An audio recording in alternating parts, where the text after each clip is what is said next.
안녕하세요. 저번 시간에 여행 이야기는 끝났다고 얘기했는데 생각해 보니까 한 군데가 더 있더라고요. 바로 베트남 호치민이에요. 베트남 호치민은 온전히 휴식을 위해서 갔던 여행지인데요. 그래서 호텔이랑 비행기 말고는 아무런 계획도 세우지 않고 여행을 갔어요. 휴식을 목적으로 했기 때문에 맛있는 거 많이 먹고 예쁜 곳에서 사진 찍고 마사지 받으려고 여행을 갔거든요. 그래서 이동하기 편하게 중심가에 있는 호텔에서 숙박을 하고 이동을 할 때는 그랩을 타고 다녔어요. 근데 생각보다 베트남은 그랩 비용이 비싸더라고요.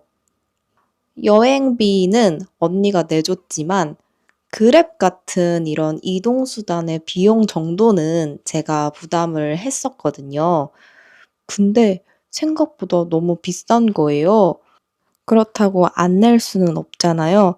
그래서 되게 당황하면서 비용을 결제했던 기억이 있습니다. 베트남은 일단 음식이 너무 맛있잖아요. 한국에도 베트남 음식점이 되게 많기 때문에 익숙한 음식이고 쌀국수나 반새우 이런 게 너무 맛있기 때문에 정말 맛있겠다 기대하고 여행을 갔어요. 거기서 한국인들이 진짜 자주 찾는 베트남 음식점에 가게 됐는데요. 역시나 한국인들은 진짜 맛있는 걸 너무 좋아하잖아요. 가게 안에 한국인들밖에 없었고요. 한국어가 너무 많이 들려서 그냥 한국 같더라고요. 그냥 한국에 있는 베트남 음식점 같더라고요. 에어컨을 틀지 않고 선풍기 바람밖에 없어서 좀 더웠는데 그래도 음식이 진짜 너무 맛있더라고요. 확실히 현지 음식은 다르긴 다른 것 같아요. 그리고 저희가 쌀국수는 따로 사 먹진 않았거든요. 근데 호텔에서 조식으로 나온 쌀국수가 진짜 맛있더라고요. 일단 국물부터가 너무 맛있어서 아침에 쌀국수를 막 2그릇씩 먹었어요. 그렇게 많이 먹으니까 또 사 먹을 그런 마음은 안 들더라고요. 보통 고수를 못 먹는 사람들이 많잖아요. 근데 저는 고수도 되게 좋아하거든요.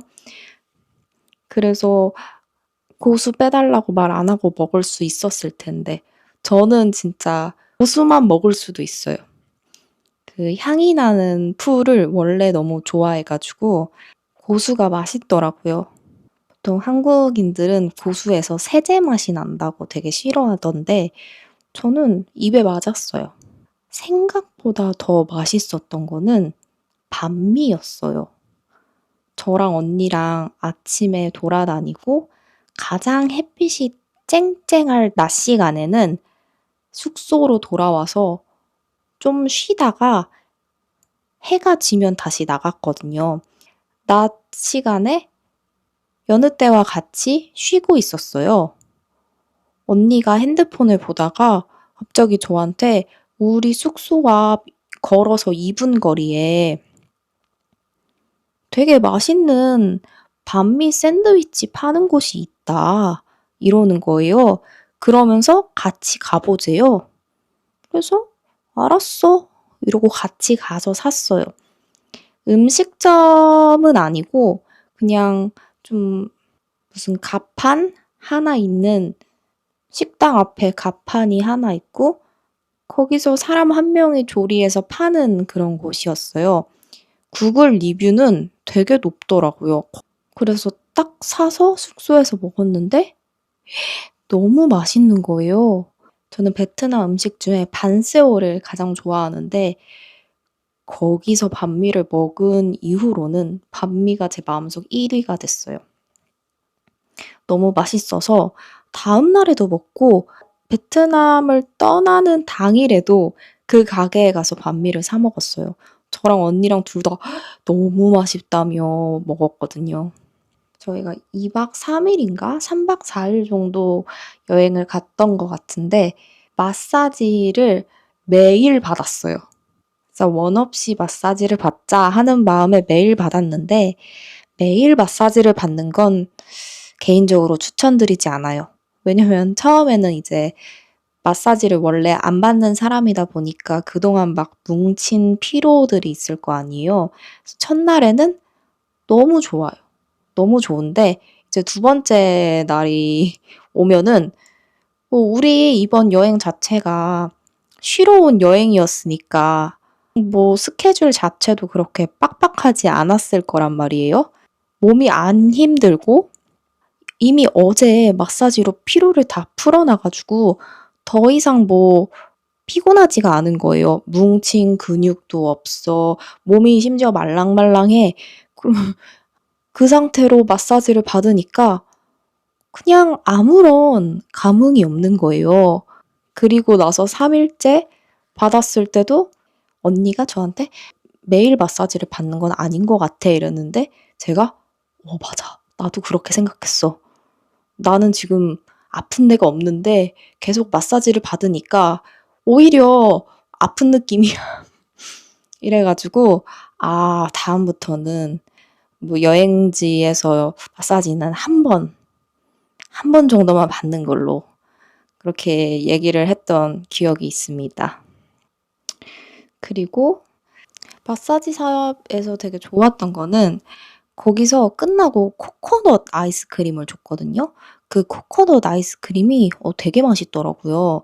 그것만 따로 사서 먹고 싶었어요. 싱가포르에 갔을 때도 코코넛 음료를 매일매일 사 먹었거든요. 근데 그 브랜드도 한국에 왜 없는지 모르겠어요. 제가 바라는 외국 음식 제이코 도넛이랑 그 코코넛 브랜드 한국에 꼭 들어왔으면 좋겠습니다. 한국인들은 맛있는 건 다 가져오는데 왜 그것들은 아직 안 왔을까요? 그런 법이 생겼다고 하더라고요. 원래는 그 오토바이가 막 다녔었는데 이제는 무슨 법이 생겨서 신호를 지켜야 된다고 하더라고요. 그 뉴스를 보고 나서 베트남을 아직 가 보지는 않았는데 어떻게 바뀌었을지 궁금해요. 그리고 디너 크루즈를 탔었거든요. 배에 타서 배가 막 돌아다니고 저희는 이제 야경을 보는 거예요. 그 야경을 보면서 음식도 먹을 수 있고 공연도 볼 수 있는 거였어요. 제 생각보다 훨씬 더 퀄리티가 좋더라고요. 그래서 '호치민 야경 더 유명해질 필요가 있다. 가면 거의 필수 코스처럼 들려야 된다.'라고 생각을 했어요. 진짜 추천합니다. 그래서 크루즈를 타면서 '베트남 너무 멋있다.'라고 생각했어요. 그리고 호치민은 너무 좋은 게 저희가 보통 여행을 갈 때는 그 충전기 있잖아요. 충전기를 이제 맞춰서 가져가야 되는데 이제 베트남은 한국이랑 컨센트가 같아서 그냥 한국 거 챙겨서 바로 꽂으면 되더라고요. 그래서 그게 진짜 편했어요. 그리고 핑크 성당을 봤는데 진짜 색감이 너무 예쁘더라고요. 그 저는 거기 앞에서 인생 사진 언니가 많이 찍어 줬어요. 원래 사진 찍는 거를 별로 안 좋아하는데 성당이 너무 예뻐서 계속 언니한테 나 찍어 달라고 스스로 자처해서 사진을 찍었거든요. 헤드 스파라는 걸 받아 봤어요. 헤드 스파가 뭐냐면 두피를 좀 시원하게 하면서 머리도 감겨 주고 약간 귀 청소도 해 주고 그런 곳이었거든요. 저는 그게 너무 좋더라고요. 특히 귀 청소할 때 귀 청소를 그렇게 받아 볼 일이 없잖아요. 뭔가 제거되고 있다. 괜히 시원한 느낌? 괜히 되게 깨끗해지는 느낌? 그래서 좋았어요. 이게 귀 청소가 언니는 되게 아프다고 했거든요. 근데 이게 사람에 따라서 다른 건지 아니면 해 주는 사람에 따라서 다른 건지 모르겠지만 저는 괜찮았어요. 전 좋았어요. 그리고 끝나고 나서 머리를 이제 말려주면서 뭐 아이스티나 아메리카노 이런 거 골라서 막 주는데 그런 것도 좋더라고요. 저는 약간 그런 부가적인 것들을 좀 좋아하는 것 같아요. 저는 베트남 음식을 워낙 좋아하기 때문에 베트남 여행은 당연히 즐거울 거라고 생각을 했고, 정말 실제로도 즐겁고 재밌고 음식이 너무 맛있었거든요. 저는 한국도 습해서 그런가 동남아의 더위 이런 거는 이제 더 이상 저한테 문제가 되지 않고요. 그래서 그런지 되게 즐겁더라고요. 저는 계절 중에서도 여름을 가장 좋아해서 더운 나라가 저한테 잘 맞거든요. 그래서 베트남 여행도 굉장히 즐겁게 언니 돈으로 잘 여행을 하고 왔습니다. 자, 그럼 오늘의 여행 이야기는 여기까지입니다. 봐주셔서 감사합니다.